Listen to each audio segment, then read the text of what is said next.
Welcome back to another episode of Bravo Charlie's. This is part 3 of the kitchen series as far as pots and pans. That's what we're going to cover today. We covered part 1 was all the kitchen utensils.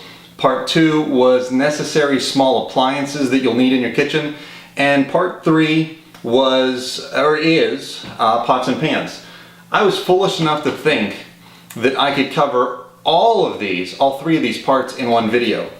But as I got going, I realized that you can build a kitchen. You don't need everything that I'm showing you, but there's a lot to discuss. So this ended up being in 3 parts, and this one is part 3, the final one. You can't make anything in your kitchen without pots and pans. The one thing I don't have here, and this is now just striking me as something I should have had here, is cookie sheets for baking. I like the brand is Pyrex. They make glass baking trays that are about 2 inches thick, good for lasagna, things like that. I have a 3-pack, a small one that's about the size of a loaf of bread, a small loaf of bread, a medium-sized one that I believe is 9 by 9, and then I have the full-size Pyrex baking dish. Those are important to have in your kitchen. You will use those. I also have non-stick cookie sheets, and I have stainless steel cookie sheets. Things that I should have put here on the table or on the counter, but I didn't, but I'll just tell you about them up front. Those are things to definitely make sure you have. Now, as far as pots and pans are concerned, we have 2-quart, 4-quart, and your 6-quart pots. I went with stainless steel from Calphalon. They are on the bottom extra thick for dispersing and holding the heat and cooking everything evenly. If you go cheap on pots and pans, I promise you burnt food. It will happen. Spend a little extra money. You don't have to go crazy. You don't have to buy the best of everything that they have. Spend a little extra money and buy a decent set.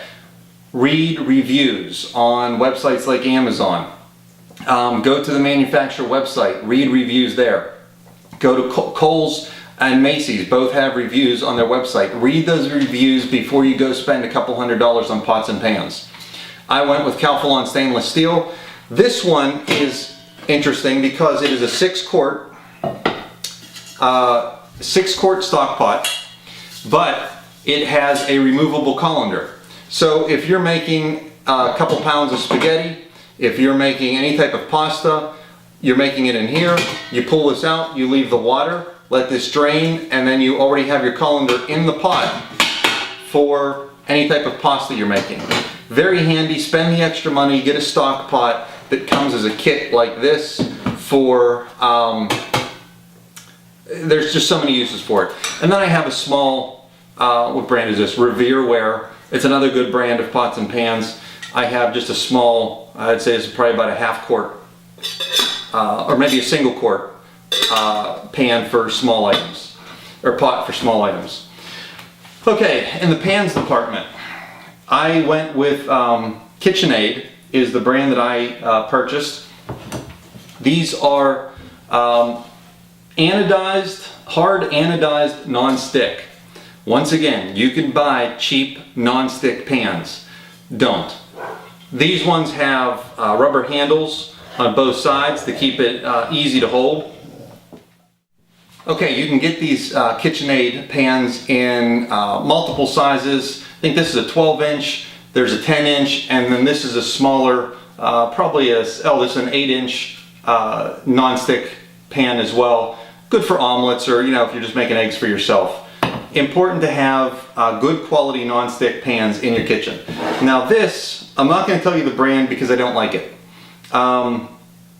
Maybe I should tell you the brand so you don't buy it. It is the Bobby Flay from the Food Network cast iron skillet. I'm not happy with it at all. I am going to be looking for a replacement. There are a lot of good cast iron skillet companies out there. One tip, make sure it's American made. American-made cast iron skillets get the best reviews by far. They may cost a little bit more, but once again, you're buying something that's quality and it's made in this country, so it's a win-win. But this Bobby Flay model, I believe it was from Kohl's. I'm not happy with it. I will be replacing this, but a good cast iron skillet is important to have in the kitchen, and we'll be making things in this in the future. I do have a wok. I don't make a lot of Oriental, Chinese, Japanese food. However, this is handy for when you are stir frying some vegetables real quick. If you're doing something that has a lot of volume to it and whisking it, it's easier to keep it in this rather than this. So it's a good thing to have. It's not a necessity. This is also a Calphalon. It's not a necessity, but it's something good to have in the kitchen. For chickens, I'm going to make beer can chicken in one of my upcoming episodes, and I'll show you how to do that in one of these baking dishes, or baking pans, pots. Definitely something worth getting and picking up these speckled, they come either blue or black, these speckled baking dishes. They are made in the USA as well, very handy to have in the kitchen. Also, if you've been watching all three of my kitchen episodes on what you need in the kitchen, you never saw a crock pot. I hate them. Don't like crock pots. Anything that takes 6 hours or 8 hours to make, it's just not happening for me. I don't like crock pots. I like things done quickly. Also the flavoring, for some reason, I've never tasted anything good out of a crock pot that I enjoy. So, in a future video, I'm going to teach you how to make a pot roast that will fall apart like it was slow cooked in a pressure cooker. I bought this at Kohl's. It was not an expensive one. This is, I don't know if it says the brand on the bottom of it. It does not. Oh, it's Basic Essentials. I believe this is the Kohl's brand. This was probably $40 or $50. I did not buy an expensive one because I wanted to experiment with it and see what I thought of a pressure cooker. I wasn't disappointed. In about an hour and 15 minutes, depending on the size of your roast, you cook a roast in here and it will literally fall apart.